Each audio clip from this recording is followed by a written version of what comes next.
Então aí está o pontapé para que nós possamos entender como é que o livro de Pedro ele funcionou para quem ele escreveu e funciona para nós nos dias de hoje também, tá? Aí a gente começa com de trás para frente no livro de Pedro, que a gente tem que começar. Quem é o escritor do livro de Pedro? A gente tem que entender isso primeiro. Quem é o escritor do livro de Pedro? Quem escreveu o livro de Pedro? Uma pergunta fácil, né? Aí você fala, foi Pedro, né? Mas quem pegou a pena e escreveu o livro de Pedro? Aí você vai constatar isso lá no capítulo 5, versículo 12. Né? Porque a indagação é, mas Pedro não era um pescador, né? Nós estávamos conversando isso em casa. Pedro era um pescador, homem de trabalho braçal, né? Como que ele escreveu um livro tão... Inspirador não, vamos trocar essa palavra, porque a inspiração é do Espírito Santo, a gente tem que entender isso. Mas como ele escreveu um livro tão culto, vamos dizer assim, né? Tão culto, ele usou Silvano como amanuense, né? Lembra dessa palavra? Amanuense, um profissional para poder escrever a carta. Esses eram os profissionais que escreviam as cartas, tá? Na época, amanuense. Certo? Eles eram eles eram profissionais para poder escrever. Então, essa carta tem esse quê, né, de intelectualidade, vamos dizer assim, né?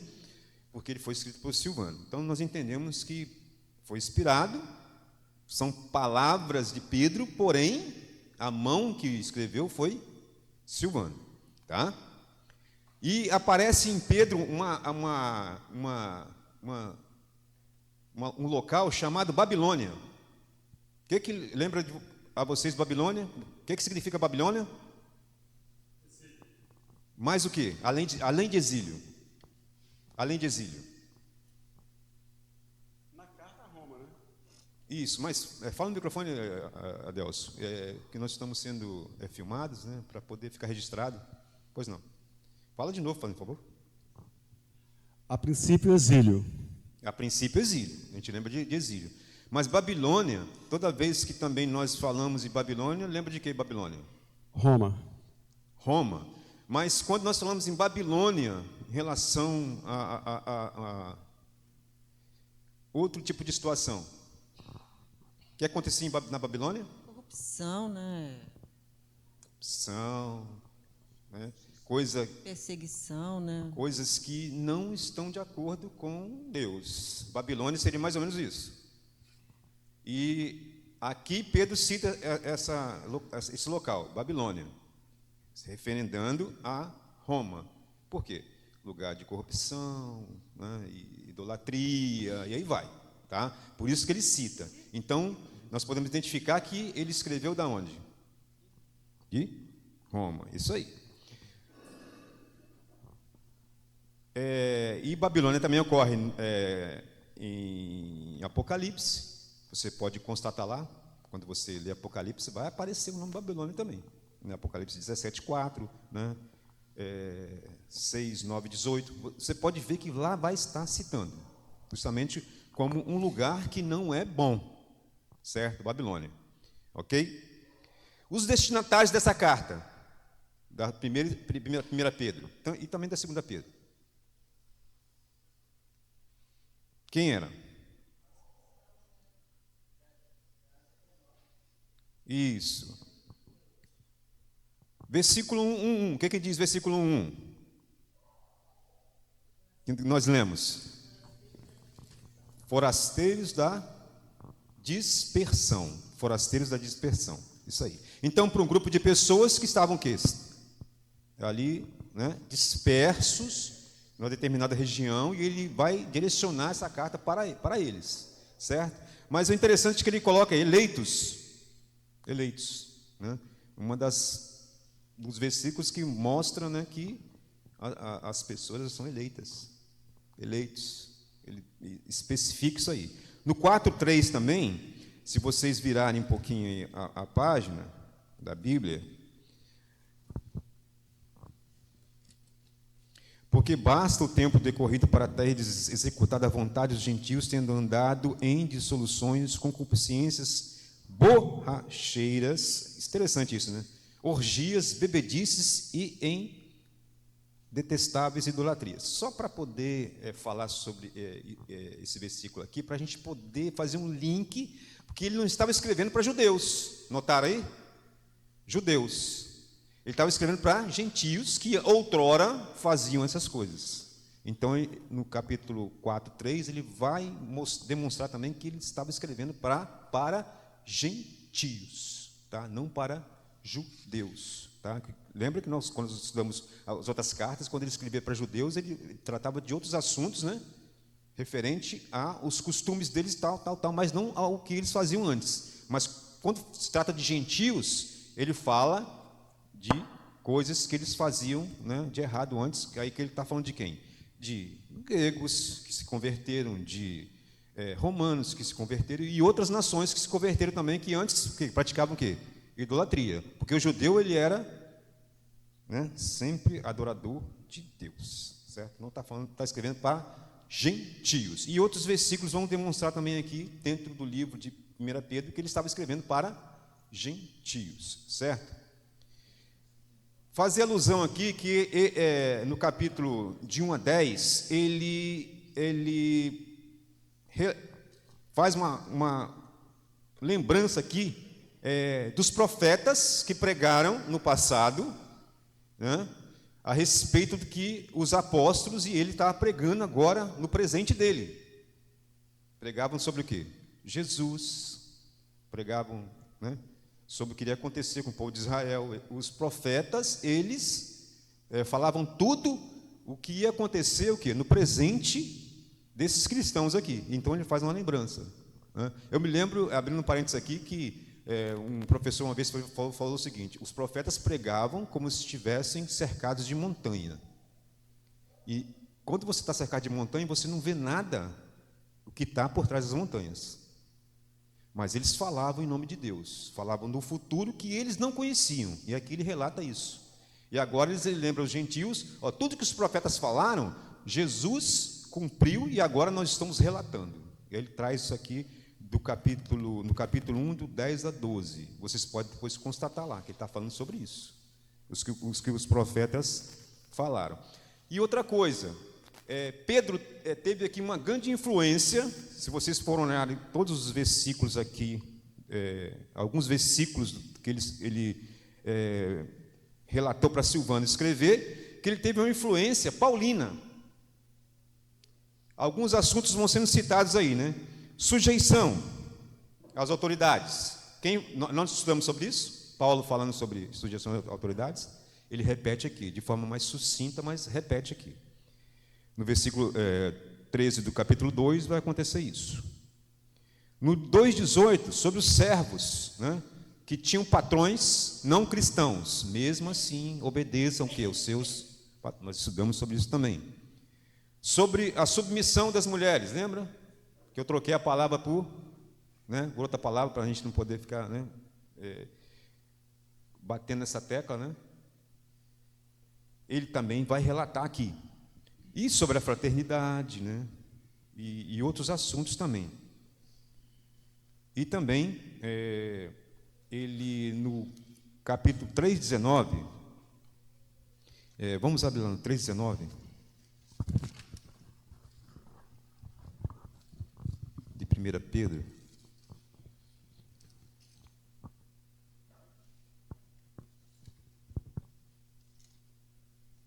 No qual também foi e pregou aos espíritos em prisão, né? Só abrindo um parênteses aqui, né? Quando nós batemos o olho desse versículo, o que nós imaginamos? Espíritos em prisão.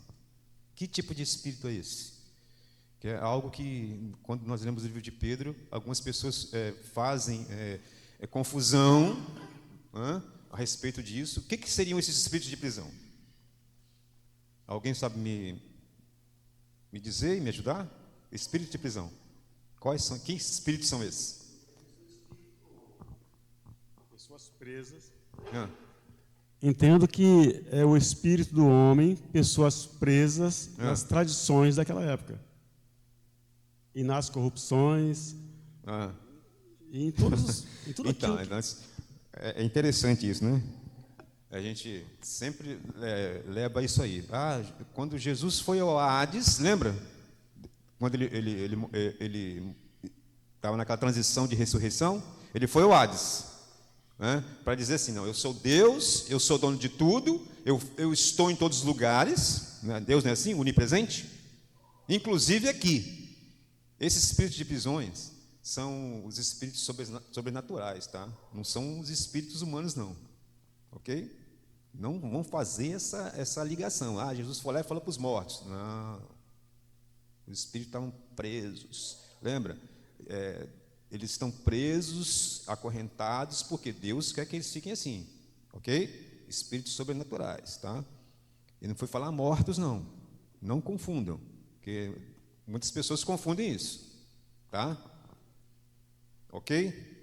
Só aí fecha o parênteses, tá? E o 3:21 ele vai fazer uma comparação do batismo com o dilúvio, ok? Ele faz aqui, né? O batismo com água ele serve para quê? Não vou falar de tipo de batismo aqui não, tá? Não vou falar.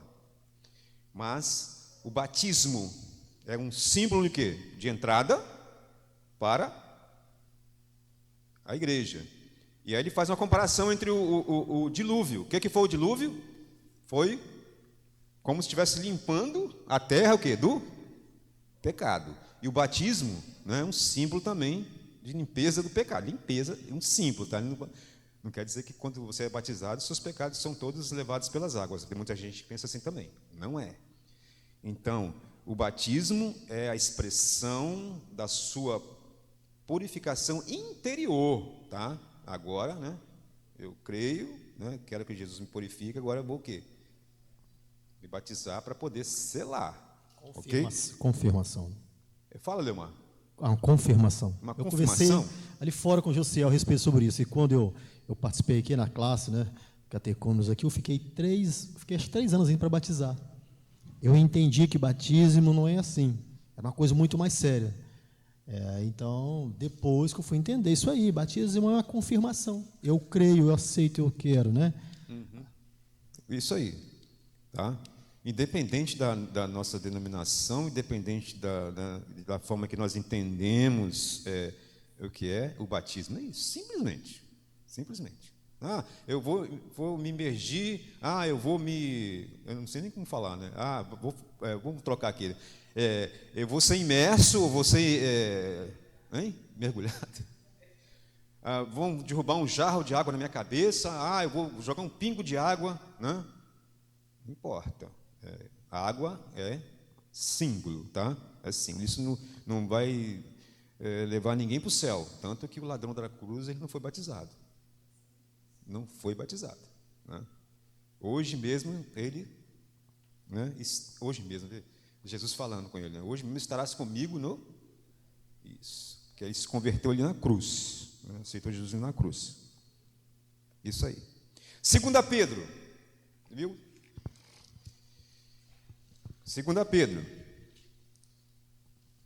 Não é, meu locutor? Outro locutor. Outro? Vai lá então. Primeiro até 1 Pedro 1. Simão Pedro, servo e apóstolo de Jesus Cristo, aos que conosco obtiveram fé igualmente preciosa na justiça do nosso Deus e Salvador Jesus Cristo. Isso. Aí a graça, né, e a paz vos sejam multiplicadas no pleno conhecimento de Deus e de Jesus, nosso Senhor. Né, os 2 primeiros versículos. Tá. Agora, Pedro direciona essa carta no sentido de combater mestres corruptos, lembra? Influência, né, de Paulo. O que Paulo escreveu muito sobre isso aí nas cartas dele? Sobre o quê? Pessoas que se diziam mestres dentro da igreja, né, e que estavam ensinando o quê? Corrupção às igrejas. E da mesma forma que Paulo vem combater isso, essa corrupção desses mestres que queriam o quê? Distorcer o ensino, né, do puro evangelho. Então, ele chama aqui de mestres corruptos, mestres heréticos, certo? Aí eu te falo, vamos puxar um link para os nossos dias. Está diferente dos nossos dias? Nós não vemos muitos acontecimentos nos nossos dias, nas nossas igrejas, muitos mestres falsos entrando nas igrejas e tentando o quê? Distorcer os ensinos dentro da igreja. Né? Não na nossa, né? Na nossa não acontece isso. Né? Não acontece, algo acontece. Se acontecer, não Falando de fica. forma geral, tá? Não falando presbiteriano, não. Nossas igrejas hoje. Acontece isso? Não acontece porque nós buscamos na palavra, nós estudamos. Não. É aí que Sim, tá. nós temos que ser entendido, porque se acontecer, tem que ir lá contestar. Isso. Só que aqui, Pedro, quando ele escreve essa carta, ele está falando assim, eu quero restabelecer a ordem nessa igreja, ou nessas igrejas que ele escreveu, né, que eram várias igrejas que ele escreveu, em vários pontos. Eu quero restabelecer a ordem, mas estava acontecendo. Alguns estavam sendo levados. Aí você fala, Leomar falou, não, mas eu leio a Bíblia, né, e não deixo que E tem que contestar, sim, não ter vergonha. Não concordo, tem que chegar e falar. Sim, mas você já se deparou com alguém que disse mestre, ou né, chegou para você e começou a falar a palavra, né, falou, mas esse camarada está falando certinho que está aqui, eu acho que é isso mesmo que está dizendo. Já aconteceu com vocês? O convencimento da pessoa é tão extraordinário que às vezes deixa a dúvida naquilo que você está ouvindo. Já aconteceu isso com você? Ou não? Você já debateu com alguém um versículo da Bíblia, né, que seja, né, mas esse camarada está falando certo dentro desse versículo aqui. Será que não é isso mesmo? Já surgiu essa dúvida? Calazans, me dá licença, eu peguei um Uber e esse camarada é de uma religião. Eu falei para ele o que está dentro da Bíblia.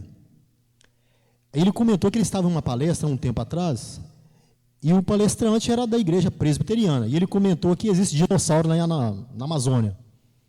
Né? E eu falei, por que ninguém procurou? Eu falei assim, camarada, mas e aí? Alguém já falou que existe? Alguém já viu?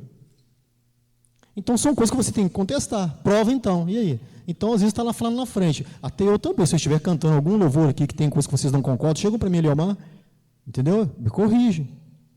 Né? Eu acho que é uma obrigação nossa. Exatamente. Aí nós temos que lembrar sempre dos crentes de Bereia, isso aí. Mesmo que tinha ido lá o quê? O pregador dos pregadores. Quem era o pregador dos pregadores? Quem foi? O missionário dos missionários. Quem era?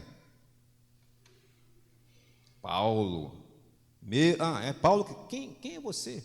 Paulo. Você está falando aqui sobre o quê? Aí foram consultar dentro da palavra se realmente ele estava falando a verdade. E assim eu peço a vocês também, se eu falar alguma coisa errada aqui, consultem na palavra, para ver se eu estou falando certo ou estou falando errado. Por quê? A palavra ela que é a verdade, não é o homem que está falando. Né? A gente está sendo só sempre usados, né? Todos nós que somos sempre usados para poder falar o que está escrito na palavra. Então, alguém está falando, você tem que estar consultando. Peraí, será que é isso mesmo que ele está falando lá? É certo, errado? É isso que ele está querendo mostrar aqui para a igreja. Ó. Vamos restabelecer a ordem. Os mestres estão falando coisas que são erradas, vocês devem fugir disso. Olhem direto para aquilo que vocês aprenderam, né? Desde o início, certo? Então, o objetivo principal de Pedro aqui é o quê? É ele relatar aqui ou fazer uma crônica, ou né, fazer com que nós, que somos, em relação a eles, as próximas gerações, entenderem as mesmas coisas que ele explicou para eles lá. Então, essa mensagem que ele passou para essas igrejas, Pedro, ela está refletindo hoje aqui, no que nós estamos estudando. Pois não.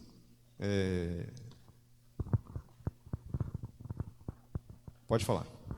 E ele estava combatendo o seguinte também, esses falsos mestres estavam deixando a duvidar o retorno do Senhor Jesus, né? A volta de Jesus, né? Quer dizer, não é agora, não vai voltar, quer dizer, nós vamos morrer, isso não vai acontecer. E estavam, né, tentando enganar as pessoas a esse respeito. Eu deixei lá para o final para poder fazer a conclusão, né, Por quê? Isso aí está dizendo, está falando lá no final, né, quase no final do livro, né, a respeito do tempo de Deus, né, tempo de Deus. Mas foi bom você falar isso aí, né? O tempo de Deus. Aí tem 2 versículos aqui, né, que falam sobre o tempo de Deus. Vamos antecipar, né? Depois a gente exclui essa parte aí. Todavia, no capítulo 3, que é o último capítulo do livro de 2 Pedro, 3:8. Todavia, uma coisa, amados, que não deveis esquecer, que para o Senhor um dia é como 1000 anos, e 1000 anos como um dia. Não retarda o Senhor as suas promessas, a sua promessa, como alguns julgam demorada. Pelo contrário, ele é longânimo para convosco, não querendo que nenhum pereça, senão que todos cheguem ao arrependimento. Então, está falando sobre o tempo de Deus. Os mestres falavam, Jesus vai vir, não vai vir não, está demorando demais. Isso fazia com que alguns se enredassem para o mesmo caminho, né, que eles estavam pregando. Aí você traz agora, faz um link, ou traz para os nossos dias de hoje. Qual é a pregação de algumas pessoas, ou da maioria das pessoas, né, da sociedade, a respeito da volta de Jesus? Você, quando conversa com alguém que não é cristão, né, o evangélico, alguns não creem no retorno de Jesus. Não creem. Não creem. Quando eu estava trabalhando ainda, eu sempre tinha esses debates, porque dentro daquele ciclo meu haviam muitos evangelhos, né? Como também não, né? E com os acontecimentos, as guerras, né, a pandemia, né, a gente fala assim, são sinais. Então, a gente tinha pessoas assim, não existe isso não, sinais. E a febre que teve lá, a febre de não sei o que lá, que ceifou tantos. Então, a gente falava dos sinais, né? Então, muitas pessoas não criam, quer dizer, não existe isso, não, sabe? E debatiam. E a gente falava dentro da palavra, né, que não, que são sinais, né, de coisas que já estavam sendo faladas lá no passado. Uhum. A volta de Jesus para os cristãos, ela seria o quê? Naquele século, naquela época. Então, a expectativa deles era o quê? Imediata. Não é assim? Nós quando lemos o Novo Testamento, né, as cartas, nós entendemos isso. Para eles, né, tudo aquilo que está acontecendo com eles seria o quê? Logo depois seria a volta de Jesus. Os cristãos estavam sendo perseguidos, né? Perseguição aqui era, né? Aqui mostra aqui, né, que a perseguição era ferrenha, né? As autoridades perseguiam os cristãos, autoridades, né? E para eles o quê? Seria o quê? Logo, iminente, a volta de Jesus. Só que não estava acontecendo. Isso o quê? Aquela palavrinha que a gente usa no nosso dia a dia. Eles ficavam engasturados com isso. Mas espera aí, Jesus não vai voltar não? Nós estamos sofrendo, nossos irmãos estão morrendo, estão sendo martirizados. Até nossos líderes, a propósito, Pedro na segunda carta, ele estava prestes o quê? A ser morto. A ser morto. E eles vinham, os líderes deles morrendo, alguns sendo levados, né, à morte. Então, isso aí, a iminência de Jesus voltar, o quê? É logo. Aí vem um mestre da igreja e fala o seguinte para eles: não, está tudo errado que Pedro, né, e os apóstolos ensinaram. Jesus vai voltar nada. Está demorando demais. Olha quanta coisa está acontecendo e Jesus ainda não voltou, não veio para socorrer a gente. E começaram o quê? Pregar o contrário. Quer falar, Delcio? Microfone, por favor. Baseado nisso, existem teólogos contemporâneos nossos que até marcaram datas para a vida de Jesus. Isso, foi o que nós estudamos em livros anteriores. E citamos uns 7 ou 8, né, teólogos. Né? Quando fala teólogos, são aqueles que se debruçam nas coisas de Deus e também nas coisas que vão acontecer o quê? Nos últimos dias. Falei até estranho agora, né? Coisas dos últimos dias. Referendou a uma denominação, né? Não, mas não é isso. as coisas de Deus, né? As coisas estão escritas na palavra de Deus, então se debruçam, né? E alguns distorceram, né? Alguns copiaram o que está na Bíblia e tomaram para si, e aí vai, né? Falsos mestres dos anos modernos. Foi há pouco tempo que escreveram. E hoje alguns também estão, né, seguindo a mesma linha, distorcendo tudo que é verdadeiro, né? Jesus vai voltar? Nada. E alguns vão por essa linha aí. Alguns não creem que Jesus vai voltar. E começam a viver as suas vidas da forma que eles querem. Certo? A isso me faz aqui voltar, né, para o capítulo 2, de 1 a 2. Pedro fazendo uma comparação, né, de algumas situações aqui, né? Ele fala de alguns anjos, né, dentro do livro de Pedro, alguns anjos decaídos.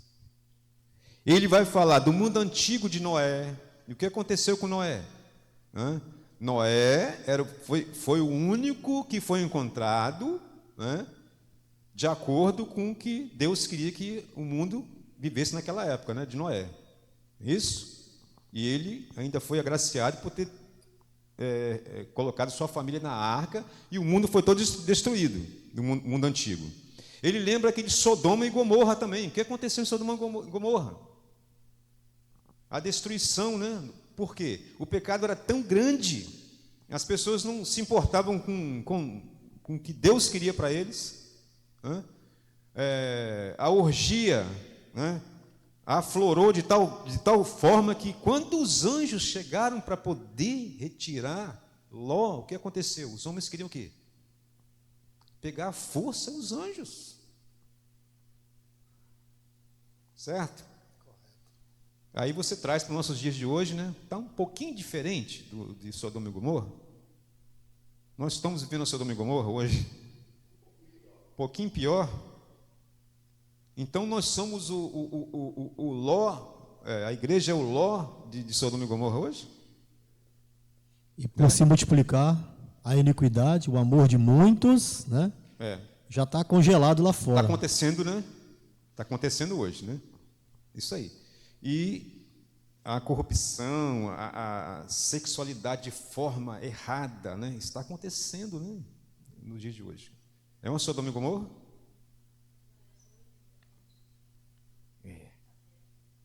Exatamente. As coisas estão acontecendo de forma muito, né, e a quantidade de pessoas do mundo aumentou. Então, consequentemente, né, a quantidade também o quê? Aumenta. Certo? Ali era um local, né, um local pequeno, né? E Deus destruiu ali com fogo, né? Foi isso? Isso, fogo e enxofre, né? Graças a Deus, né? Deus não vai fazer isso de novo, vai? Destruir o mundo com fogo e enxofre? Vai ou não vai?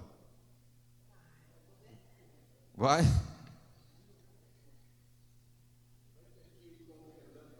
Não, com relâmpago? É porque eu só estou dando um gostinho para vocês, né? Porque nós não vamos estudar Apocalipse, né? Mas Apocalipse ele fala das coisas finais, né? Que tudo vai, aí eu costumo falar assim, que tudo vai se deteriorar, tá? Deteriorar, é o que está acontecendo, deteriorar. Não vai ser aquela, meu entendimento, tá? Não vai ser aquela explosão do mundo, senão ninguém vai sobreviver, né? Certo?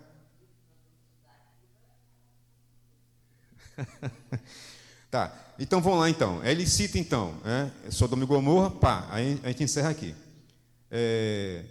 O capítulo 4 de... Capítulo 4? Não, gente, desculpa. Só vai até o 3 só.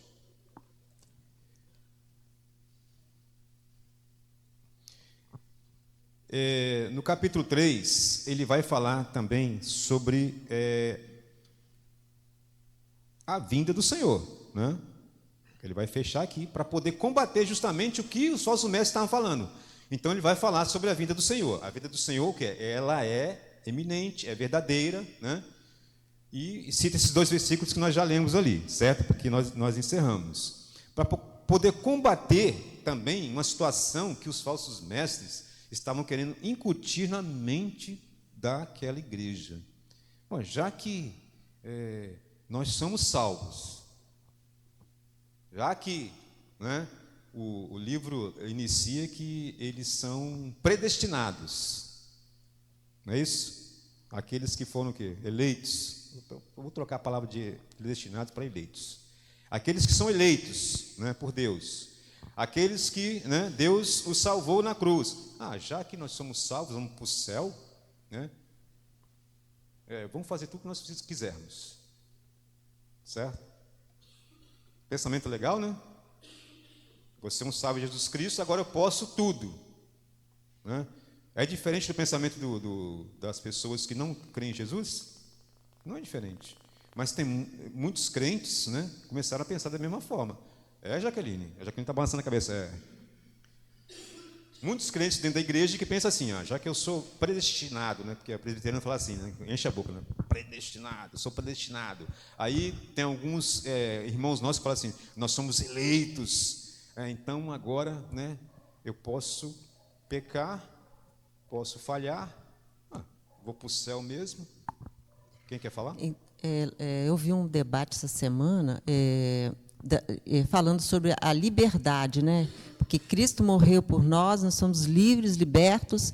Aí falando de uma certa liberdade, não era nem liberdade, libertinagem, né? Que as pessoas hoje acham que estão libertas, podem tudo. Isso. Né, e que o Senhor morreu por todos nós, todos. Então, nós somos libertos a fazer qualquer coisa. Exatamente. Então, aí os falsos mestres começaram a pegar nesse sentido aí. Aí eu gostei da palavra que a irmã usou ali. Em vez de libertos, são o quê? Em vez de usar a liberdade que eles têm, eles estavam fazendo o quê? Libertinagem. Né? Fazendo tudo o que queriam. Então, aí, isso envolve várias coisas, né? Não só a parte sexual, mas também a parte financeira. Então, posso tudo. Né? E aí, ia nesse caminho. Então, ele vem, manda essa carta para poder fazer essas correções dentro da igreja. Né? É o que o mundo hoje está precisando, né? Está precisando de uma carta de Pedro. Né? E muitas igrejas estão precisando da carta de Pedro para poder colocar ordem nesse sentido. Somos libertos? Podemos fazer tudo? Podemos. Todas as coisas me são lícitas, mas nem todas as coisas que me convêm. Né? É isso aí que a gente tem que gravar em nossas mentes. É isso que ele estava tentando relembrar. Eu sou, assim como Paulo escreveu para as igrejas, eu vou escrever também para essa igreja, né? Por isso que eu falei que ele tinha uma influência paulina ao ditar essa carta para Silvano. Partimos agora para a 1ª, 2ª e 3ª João.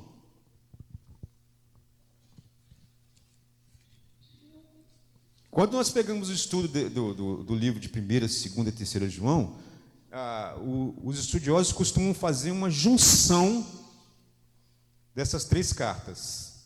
Das 3 cartas, certo?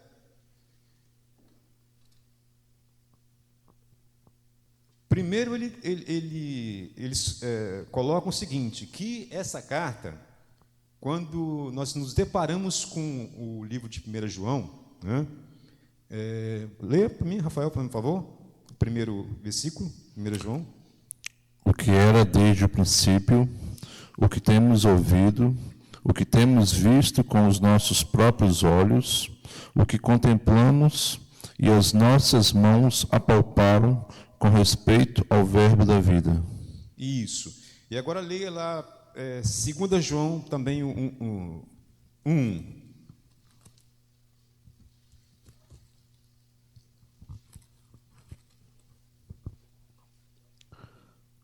O presbítero ao amado Gaio, a quem eu amo na verdade. Isso. Aí, se você pegar o 3 João, o prefácio vai estar falando a mesma coisa que a Rafael acabou de ler ali. Tá? O presbítero. Eu li a 3ª. Isso. Mesma frase, né? Eu vou ler de novo aqui o 2º. Tá. o presbítero, a senhora eleita e aos seus filhos, a quem eu amo na verdade, e não somente eu, mas também todos os que conhecem a verdade. Isso aí. Aí, novamente, nós vamos ouvir aí, né, a palavra eleito também, né, dentro do segundo versículo. Mas eu queria chamar a atenção para esses versículos. Primeiro aqui, da primeira carta, que ele fala: desde o princípio que temos ouvido e que temos visto com nossos próprios olhos o que contemplamos e as nossas mãos apalparam com respeito ao verbo da vida. Ele falando do verbo da vida, né? Quem é o verbo da vida? Jesus. E Jesus é o quê? O próprio Deus. Ele vai fazer, né, sempre, vai mostrar nas suas cartas a respeito de Jesus. Aí, quem escreveu o livro, esses 3 livros? Que João foi esse? Aí vou dar um prêmio, né? Não vou dar um prêmio igual o de ontem, né? Da palestra, não, naqueles prêmios bonitos que o pessoal recebeu aí, né? Mas vou dar. Eu só dou caixa de bombom com serenata dentro, né? Hein? Não, para quem acertar a pergunta. Quem escreveu os livros, 3 livros? Eu não quero, não. Para quem escreveu os 3 livros? Vai ganhar um chaveirinho. Quem escreveu? Que João é esse? Hein?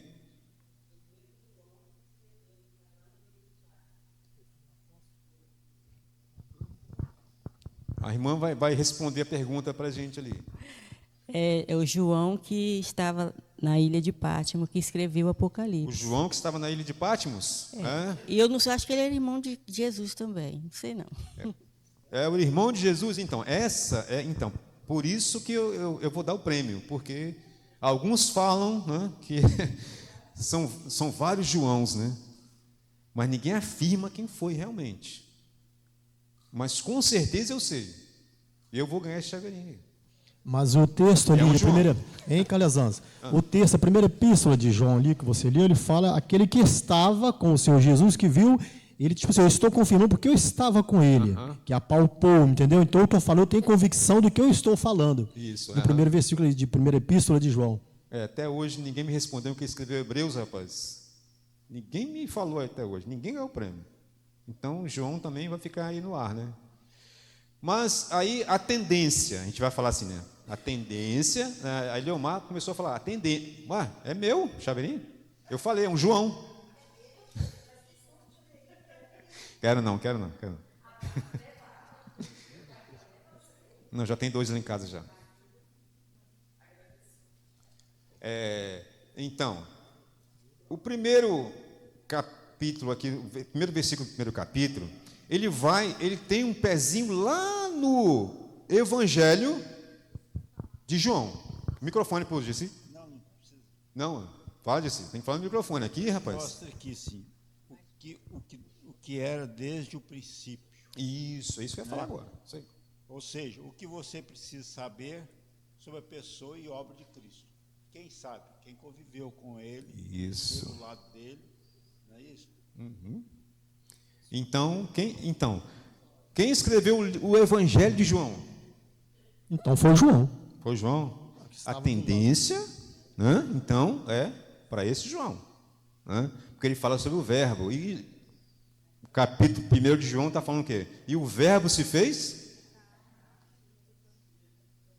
e habitou entre nós. Mas a importância disso aí é muito relevante, né? Mas mais relevante ainda é o quê? A mensagem que ele traz, né, nessas cartas, certo? E a época que ele escreve. E é interessante que o Rafael leu 2 versículos, né, das outras 2 cartas. E ele fala que ele era o quê? Um presbítero. E quando fala presbítero, presbítero significa o quê? Presbítero, a palavra presbítero. É o quê? Presbítero. Ou bispo. Geralmente você, quando fala assim, para presbítero, qual outra palavra? Bispo, né? Você faz uma alusão à pessoa que é o quê? Mais velha, ou não? Líder, mais experiente, não é isso? Hã? Já aconteceu aqui na nossa igreja de presbítero ser eleito com 30 anos, né? Ou não? Já, né? Teve. 28 anos, foi o meu caso.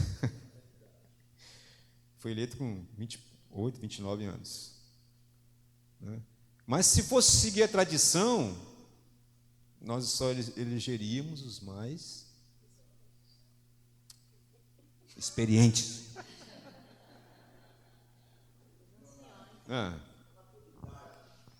Na palavra, que promove com que a pessoa também seja maduro, né? Tenha conhecimento, precisa ter conhecimento mesmo. Sim. Não depende só de ser um mais idoso, acima de tantos anos, não. Sim. Eu conheço jovens com seus 28 anos que estão no pastoreio de igrejas, hoje já maduros mesmo, com muito conhecimento, muita maturidade. Sim. Nós temos isso. Né? Uhum. Então, correto a palavra, né? Mas quando nós voltamos para o passado, né, nós vamos notar, né, que para chegar ao ponto desses homens relatarem, escreverem, aconselharem as igrejas, né, eles já estavam no nível mais, né? Vamos voltar um pouquinho a Pedro aqui. Pedro, né, era um pescador que teve 3 anos de estudos com o mestre dos mestres, mas chegou a negá-lo. Depois chorou amargamente. Depois se tornou o quê? Um pregador do evangelho. Várias pessoas o quê? Se converteram por causa da sua pregação. Depois, o que aconteceu? Ele chega a esse ponto de escrever essa carta aqui. Olha a maturidade que ele foi chegando. Quanto mais velho, mais o quê? Mais maduro. Nesse sentido, agora, nos nossos dias, nós levamos jovens de 21 anos para os seminários, lá eles viram pastores, aí já chegam aqui com uma certa maturidade, é isso que o Gessi está falando ali, né? Já chega com uma maturidade aqui, por quê? Ele usou a palavra e ficou maduro o quê? Na palavra. E já chega aqui com a maturidade de poder o quê? Conduzir uma igreja, dessa forma. Mas quanto mais velho, mais o quê? Mais a experiência vai... Né? Os cabelos, não, nada a ver, né? Isso aqui é igual o pastor Hernandes fala, né? É a morte chamando. Sabia disso? Vai ficando branquinho, a morte está puxando, então os fios estão ficando brancos. O pastor Hernandes fala isso, não sou eu, não. É a morte chamando, porque cada dia um pouquinho a gente vai morrendo. Mas a experiência, com o tempo, né? Ela vai ficando o quê? Mais, né? Cada vez mais a pessoa vai ficando mais madura. E depois cai, o cabelo cai.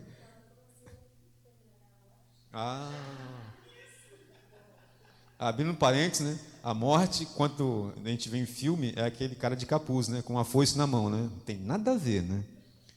Aí você fica se abaixando, né, da foice. Isso aí. Não tem nada a ver. Mas é isso. Maturidade. Então, aqui, esses 2 versículos de 1 João, de 2 João e 2 João, fala que é o presbítero que escreve. E aqui, os historiadores falam que João estava já em idade avançada. Então, a experiência estava aqui, né? Muita experiência. O idoso estava experiente agora. E ele, então, escreve essas cartas para essas igrejas, essas 3 cartas. E aqui na carta existe o quê? Uma palavra-chave. Uma palavra-chave. Já que ele está, Leomar falou que é o João, e Gessi confirmou ali que é o João. Por que, Calazans? Eu e Leomar. Por quê? Para eu escrever uma carta falando de você ou de alguém aqui, de certo conhecimento, eu tenho que conviver com você, conhecer você, para me saber o que eu estou escrevendo a respeito de você. Então, por isso que eu comentei sobre esse, assim, que ele está falando ali, no primeiro epístola de João, que ele está confirmando quem estava junto ali, né? Então, por isso, eu creio que seria ele. Isso aí. Então, aí ele vai ensinar o quê? Sobre Jesus. Simplesmente. Sobre Jesus. Não é? Nós cantamos um hino, né, que vocês vão lembrar a letra agora. Ele é a luz do mundo, dos milhares escolhido para mim. Quem é a luz do mundo? E João vai falar muito sobre luz aqui. Certo? E então ele faz uma aplicação entre as luzes e versus o quê? As trevas. Falando sobre Jesus. Certo? Ele vai falar da vida, da verdade, do amor, não é isso que os livros de 1ª, 2ª e 3ª João falam sobre amor? Não é isso? Fala que ele é o advogado também. Fala que é o advogado. E nós usamos muito esse texto, né, quando nós estamos no culto, muitas das vezes, para poder o quê? Nós confessarmos o quê? Os nossos pecados, né? E que o cristão ele não pode o quê? Viver em, né? Pode pecar, mas não pode viver em pecado. Mas se nós pecarmos, nós temos o quê? Um advogado, né? Que é quem? Cristo Jesus. Então mostra essa intimidade, né, que ele tinha com Jesus, está vendo? Então a tendência é que João tenha escrito esses livros também. O carinho que ele escreve, filhinhos, não pequeis, né? Tem essa se, frase, né? Tem essa frase. Ele mas coloca, se pecar, né? Tamanho, quando nós falamos assim, filhinhos, o que significa isso? Quando nós falamos filhinhos, um grande amor, né? E também muito o quê? Carinho e muito o quê? Para você chamar alguém de filhinho, que não seja seu filho de sangue, né? Intimidade. Calazans, esse carinho aí, eu estava lendo sobre a intercessão do Espírito Santo de Deus. Foi quando eu comentei com a pessoa no Uber. É tão interessante que ele intercede com gemidos inexprimíveis. Seria dessa forma, esse certo carinho que ele intercede, né? Ali com o Pai por nós. Então, assim, ele fala, filhinhos, mas se pecar, né? Então, às vezes, a gente tem nossos filhos também. Meu filho, poxa, né? Mas tudo bem, eu te perdoo, né? Desde que você venha se confessar, pai, eu fiz isso, então tá bom, meu filho. Mas que não faça mais, né? Isso. Não tá. Então, nós vemos aí o reflexo do Evangelho nas cartas de João. Certo? O reflexo lá. E ele vai citar, né? Você colocou ali, 1 João. Ele também cita aqui o Velho Testamento. Gênesis capítulo 1. Ele vai citar também alguns versículos de Provérbios, capítulo 8, né? Assim como os outros escritores também faziam. Sempre estavam puxando o link lá no Velho Testamento para poder falar para a igreja, né, que eles estavam enviando as cartas. Ele vai falar muito de uma coisa que nós também falamos e às vezes não entendemos o que é. E cantamos também. A Miriam sabe. Koinonia. O que é koinonia, Miriam? Koinonia. Está sem voz? Ué, perdeu a voz? O que é koinonia? Ninguém lembra o que é koinonia? Ah, aqui, ó, a irmã falou aqui, vai falar a outra aqui. Ó. Comunhão. Comunhão, isso aí. Ele vai falar muito disso no seu livro. Comunhão. A necessidade o quê? De nós estarmos aqui, ó. Isso aqui que nós estamos fazendo hoje aqui, o que é? Nós estamos fazendo uma comunhão. Estamos aprendendo, né? Vocês estão me ensinando, né? A palavra de Deus está nos ensinando. Um aprendendo com o outro. E isso aí é o quê? Estar juntos, fazendo tudo juntos. Isso aí. Certo? Então, as mensagens principais é ele mostrar que Deus é luz. Quando nós falamos Deus, né, a gente tem que confundir mesmo, confundir Jesus com Deus. Nós temos, quando falar Deus, Jesus, é a mesma coisa, tá? É isso que ele tenta trazer aqui. Jesus é o próprio Deus, tá? Então Deus é luz, tá? E ele relembra dos mandamentos que Jesus passou para os seus discípulos. Ele vai sempre lembrar isso, os mandamentos, né? Jesus, quando sentava com seus discípulos, ele fazia o quê? Ensinava a eles. E uma das frases que ele fala aqui: eu vos dou o quê? Um novo mandamento. Ele falava do velho mandamento e também falava o quê? De um novo mandamento. Qual é o novo mandamento que ele ensinou? Hein? O novo mandamento que ele ensinou. Amarás a Deus sobre todas as coisas. Esse é o novo mandamento?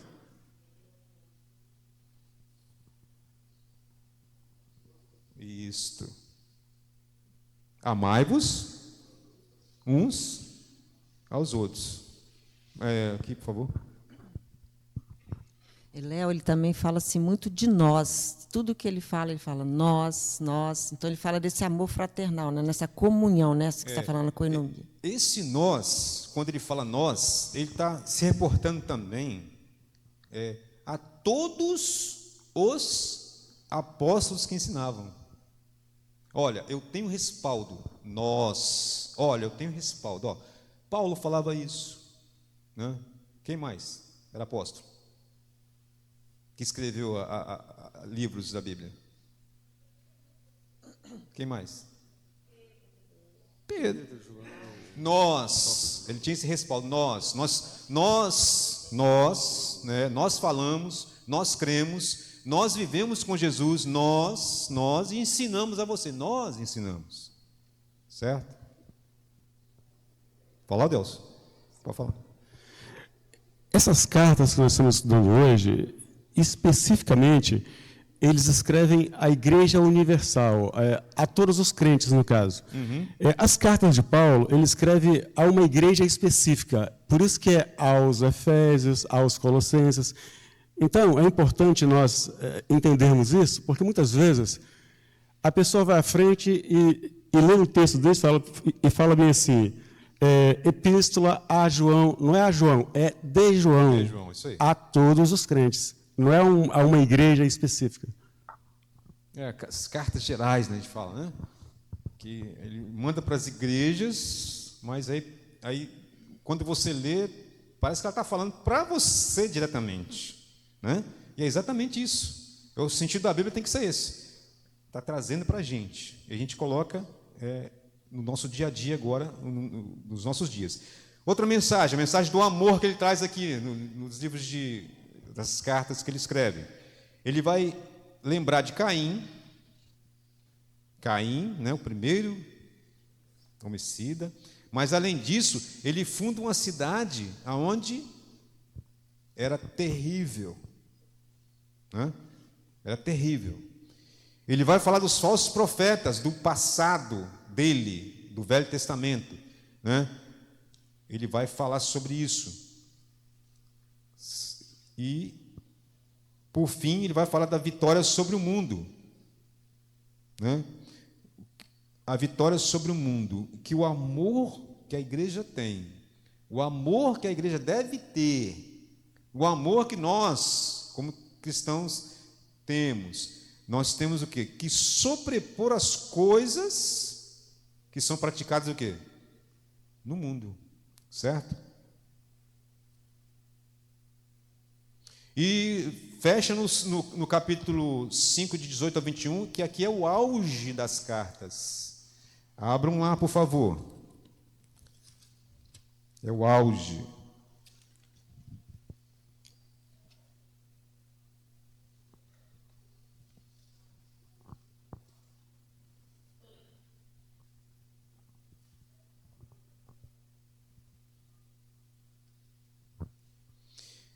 Porque 18, deixa eu ver aqui, 18 a 21.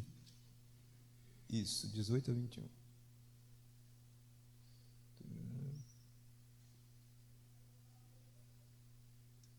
Porque sabemos que todo aquele que é nascido de Deus não vive em pecado.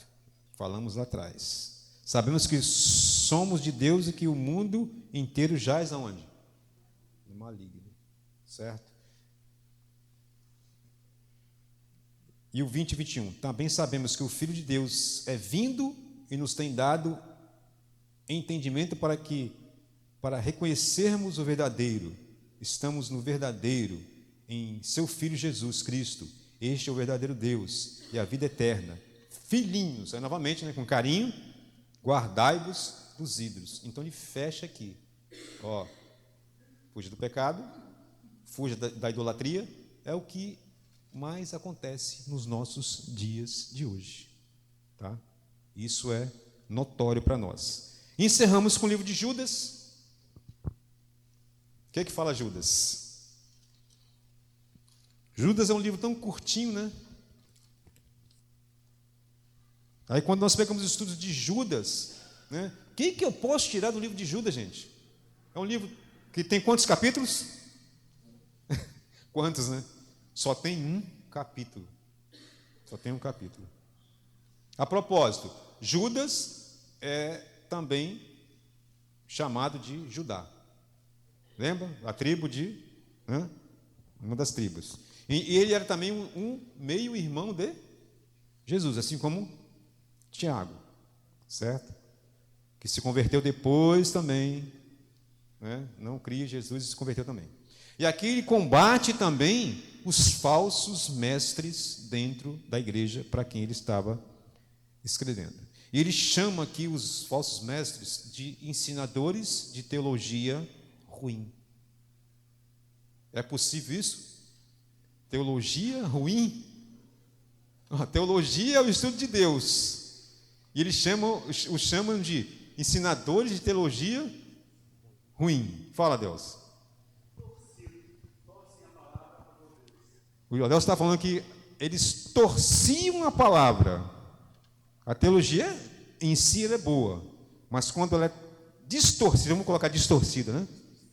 Nem torcida, distorcida, ela pode fazer o quê?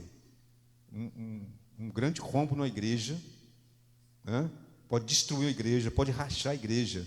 Já aconteceu isso nas nossas épocas?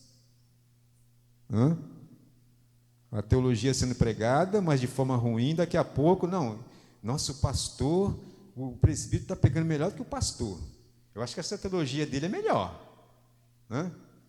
Não, esse pregador aqui prega horrivelmente a palavra de Deus. Acho que eu vou ficar com esse aqui. Aí a igreja é rachada, né? Por isso, a causa de muitas denominações surgirem e sendo alicerçadas em teologias ruins, distorcidas, e as igrejas ficam cheias.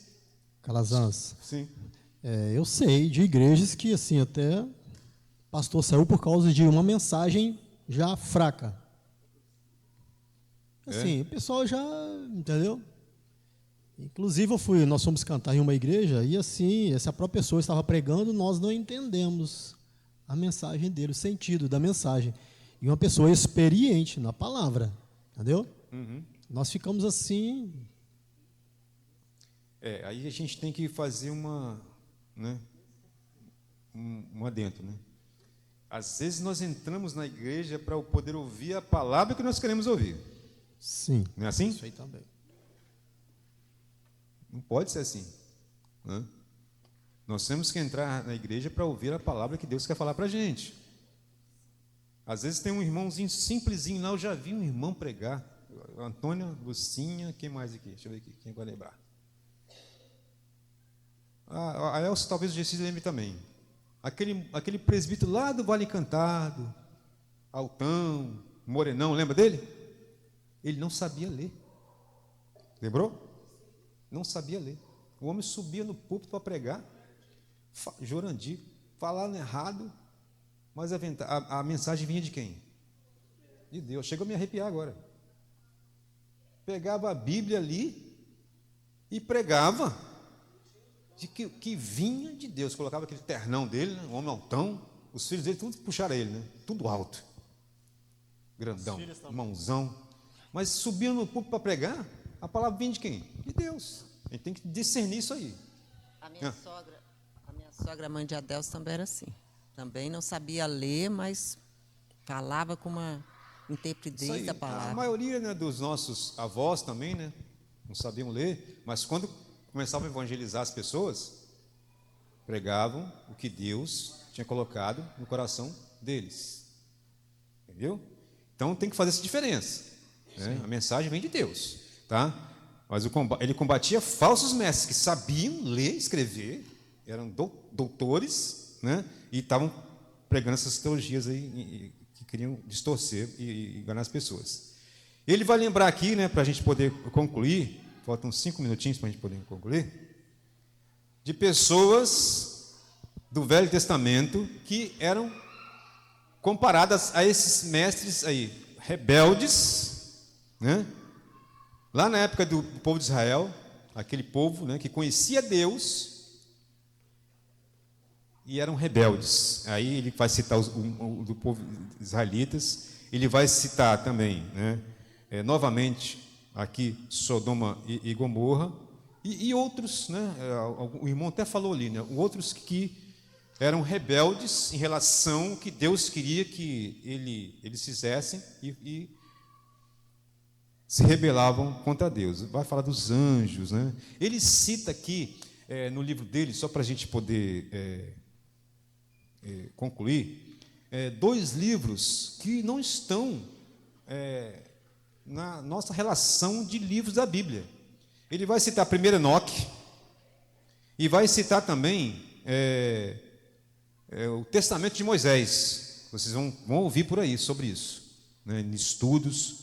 Por que ele faz isso? Tá? Por quê?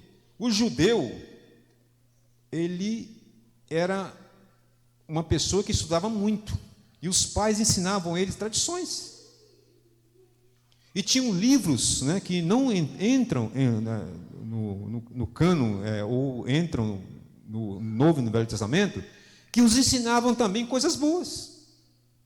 Então os pais passavam isso para eles. História, cultura, história. Então tinham livros que eles liam, eram livros verdadeiros, mas não inspirados, né, pelo Espírito Santo. E ali traziam histórias do povo, né, traziam histórias do livro de Gênesis, do Velho Testamento. Ali esses livros traziam. E este Testamento de Moisés também, mesma coisa. E fala, né, sobre a vida de Moisés. Tá? E ele bate numa tecla aqui, ó. Esses falsos mestres um dia serão julgados. Certo? A palavra de Deus fala, né, para a gente poder concluir, que quanto mais nós sabemos da palavra, mais o quê? Seremos cobrados. Os mestres sabem a verdade, sabem a vontade de Deus, mas que distorcem e levam muitos com eles. Infelizmente, hoje, nos nossos dias, não acontece isso, né? Nós podemos ficar tranquilos, só que não, né? Observemos quem está pregando, né? O que está pregando, para que não caiamos, né, nesses problemas que essas igrejas tinham, e foi preciso de esses irmãos escreverem essas cartas para poderem fazer essas correções, certo? Que Deus possa nos abençoar. Eu vou deixar vocês agora com outro professor. Aproveitem bem as aulas, tá? Velho Testamento. Comece já a estudar o Velho Testamento. Quem ainda não começou, comece agora, tá?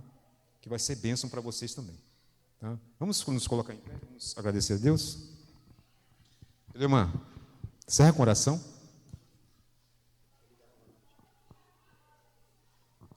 Senhor nosso Deus, nosso Pai que estás nos céus, louvado e engrandecido seja sempre o nome do Senhor através de nós, ó meu Deus. Porque o Senhor é bom, porque o Senhor é maravilhoso, porque o Senhor nos trouxe aqui para mais uma manhã, nesta comunhão, para estudarmos a Tua Palavra, para termos mais um conhecimento, Senhor.